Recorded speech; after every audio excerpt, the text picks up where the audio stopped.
remonte, mais la tendance est plutôt haussière, même si elle a tendance à s'incliner un petit peu, elle monte un peu moins pentue que précédemment, mais là, a priori, on a une premier mouvement, consolidation, deuxième mouvement, consolidation, donc on serait plutôt globalement dans une vague 4 et avec un mouvement plutôt haussier. Donc on voit qu'entre WTI et Brent, j'ai carrément deux, et ça paraît antinomique, c'est en opposition, puisque c'est pas possible, enfin, on peut pas avoir un haussier, un baissier, mais j'aurais plutôt comment ça s'appelle, un Brent plutôt haussier, au moins jusqu'à chercher les 140 dollars, et j'ai un, comment ça s'appelle, un WTI, où je serais plutôt baissier jusqu'à venir chercher les 90 dollars. Donc vraiment, ça paraît complètement en opposition, ça paraît débile.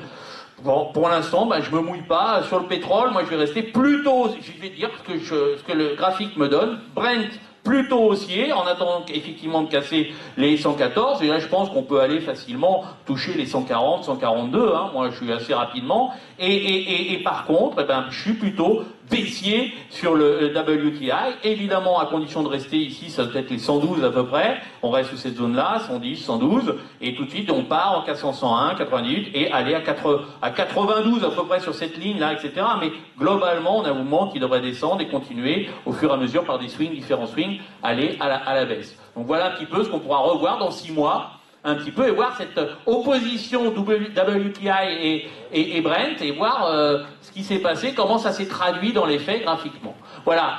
On n'a pas le temps de faire le maïs, on n'a pas le temps de faire d'autres matières premières. Je vous remercie d'avoir assisté à ce débat et je remercie nos analystes de s'être prêtés à ce petit jeu. Je vous propose d'aller les revoir sur leur stand si vous voulez confirmer, compléter, leur poser des questions sur le maïs. Adrien Raymond et beaucoup sur les marchandises comme ça agricoles. Donc allez le voir, posez-lui des questions et je vous donne rendez-vous pour d'autres conférences. Voilà, merci.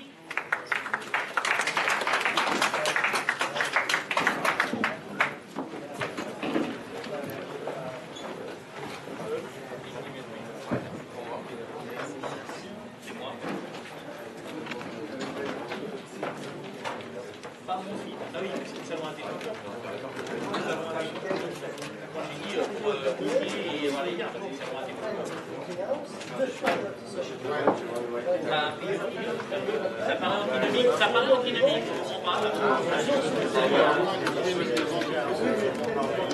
oui, oui, d'accord. Voilà. Et l'autre, aussi le mouvement des gaz de schiste. Et le fait que les gaz vont avoir plus d'indépendants et ils en achètent plus. Voilà, oui, ils achètent moins de. Donc ça a des conséquences sur l'opposition sur les ce que j'ai dit, évidemment, pour les sociétés. Non, mais évidemment, je reste là très ponctuellement parce qu'il était tellement bas que je me suis dit, il va tout.